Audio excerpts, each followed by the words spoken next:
What's up, everybody? This is another little how-to video. Installing window sweeps on a 66 Lincoln Continental. This is a convertible. Hard top's probably very similar, if not exactly the same. This kit was from Rubber the Right Way. Guy Clayton over there. They didn't have the direct fit kits, so they sell this like universal kit that you can put on these trim panels and on the belt moldings. So I got the kit that does the felts that touches the inside of the glass on the inside of the car. They usually stapled on here, and then they got like press fit rivets on the belt moldings. So what I wound up doing with these is, instead of the press fit, what I did is I got some 3/32 rivets, and this applies to both the belt moldings as well as the door panels. And I used 3/32 rivets on it and 3/32 drill bits. It's a 1/4 inch shank, 3/32 diameter, so you need a 3/32 drill bit as well. And then you can get one a little bit bigger. So basically I just drilled out, I don't know if you can see, but I drilled out the old press fit rivets with a bit that was bigger, just to knock the heads off of them. Some of them spin, just put a little screwdriver between them, hold a little pressure while you drill, it'll pop right out, and you can re-drill. I take these little squeeze clamps, I'll line it up where it needs to be on here, and I have all of these going basically all the way across, holding it directly in place. This one has a little bit of a bend to it because it's for the back door, so I took and I made a little incision right here and stretched it. You can use a metal stretcher too, but it messes up with the fabric, so it's easier just to cut it. It doesn't affect the strength of it. And I did the same thing on the door panels. 3/32, drill them out, clamp them down. Let's see if I could show you on here.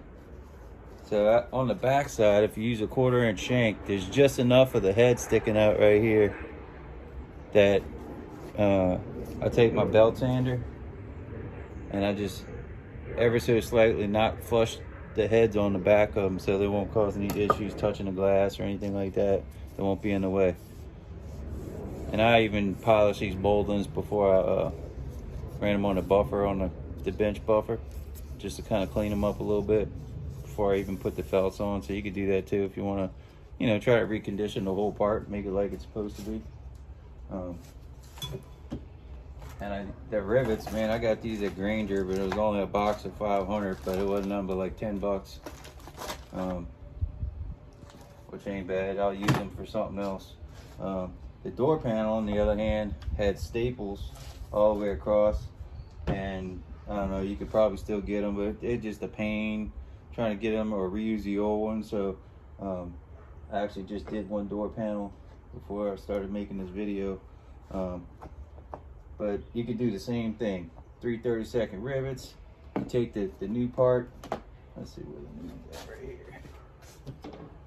So they come about 40, I don't know, it's about 48 inches long, it looks like. But these are brand new. These got the felt on them. This is two of them stuck together here.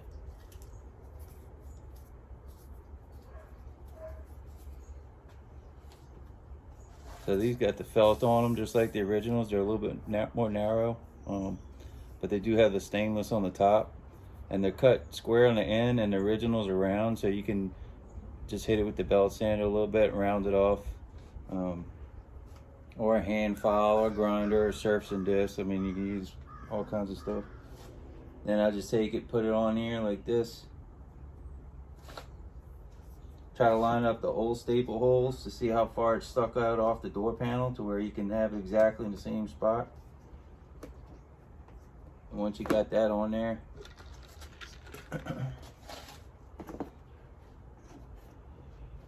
and it's good on the line. Make sure you push it all the way. Make sure the material is flat. It's not getting bunched up on here like this. No, that's just the way that one's made right there, but just go down the line with it. Push it down.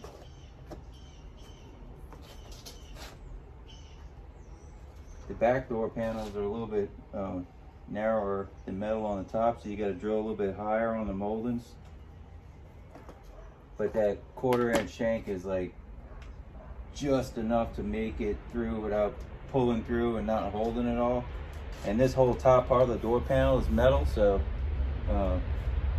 it really works out great. I mean, way better than staples, way better than trying to glue them or you know, put some 8223 or anything like that. I mean, you could probably put a little of that on there if you wanted to, but it's not needed at all. And I just feel into the back where it needs to be. Take a little 3/32 drill bit, put some pressure on it.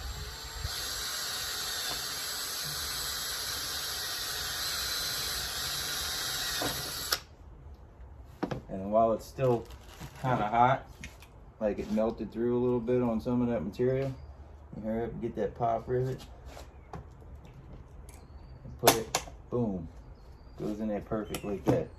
And they're buried in there, you can't even see them, so they're not even going to touch the glass. I can kind of like take it off of here so you can see a little bit close up, but I mean, really, literally, it's like right there.